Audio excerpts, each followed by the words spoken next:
If you read the Bible, you will find strategic moments where it was okay for Jesus not to respond, but compassion won't let him. John 11:35. He shows up in Lazarus' tomb. First sister doubted him. Second sister doubted him.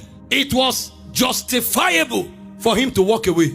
But the Bible said, and Jesus wept. There was too much compassion to leave the unbelievers the way they are, or to leave Lazarus in the tomb. If he walks away, it was justifiable. They didn't believe in him. But I wouldn't want to leave them as unbelievers. So I will do this miracle to help them to believe. And I wouldn't leave Lazarus to just go like that. So Jesus wept for the demise of Lazarus and for the faithlessness of those who have known him, yet do not know him. The Bible said Jesus wept.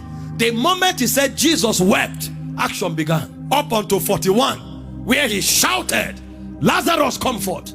So the reason we trust in him is because we see him walk in love and demonstrate compassion. In Mark chapter 1, verse 40 to 42, we saw the leper that came to Jesus. Same story, Matthew 8, 1 to 3. If you are willing, you can make me whole. Now, in the days of Jesus, nobody related with lepers, even if they are your blood relatives. The moment you are struck with leprosy, you tie a bear around you, and anywhere you are passing, you are using your mouth to say unclean, unclean, telling people to give way, because if anybody touches you and contacts it, you'll be stoned to death.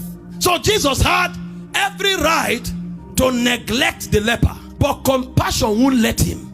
He stretched forth his hand and touched him. So the guy who qualifies for rejection, justifiable to be rejected, Jesus couldn't reject him because of compassion. So we see him as compassion epitomized. And that's not all. In John 8, 1 to 11, we saw a woman caught in adultery. According to the law of Moses, she should be stoned to death. Now, this was the Jesus that they were looking for a way to get him. This would have been a perfect place to trap him.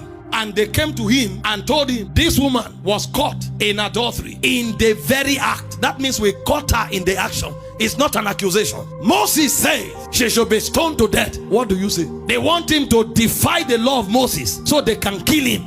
That was a good place to walk away. Now, before wisdom spoke, compassion spoke. Jesus couldn't leave the woman because they will stone her to death. So even though there was a law that stopped him legitimately from intervening, compassion won't let him. And Jesus sat down and began to brood. He went back to the lecture, the syllabus of wisdom before the foundation. So what necessitated wisdom was compassion. And as he was writing on the ground, he dug deep into where the law came from and what existed before the law. And he stood up and asked them, him that is without sin, cast the first stone. All of them escaped. When he saw that they had all gone, he now put law aside. He said, woman, is there nobody here to condemn you? The woman said, yes. He said, neither do I condemn you. Go and sin no more. So he pursued all of them away. So there was nobody left to say, he said the law of Moses is not relevant. All of them are already gone. He used wisdom to move them away. And she looked at the woman. I don't support your iniquity, but my compassion won't let me. Go and sin no more. When we trust Jesus, it's because we have seen that in him is loving kindness. In him is compassion. These are the forces that our faith lingers on. See, when you find somebody who everybody has given up on in the hospital, is about to die, but is still holding on to a strand of life, that faith is not great faith.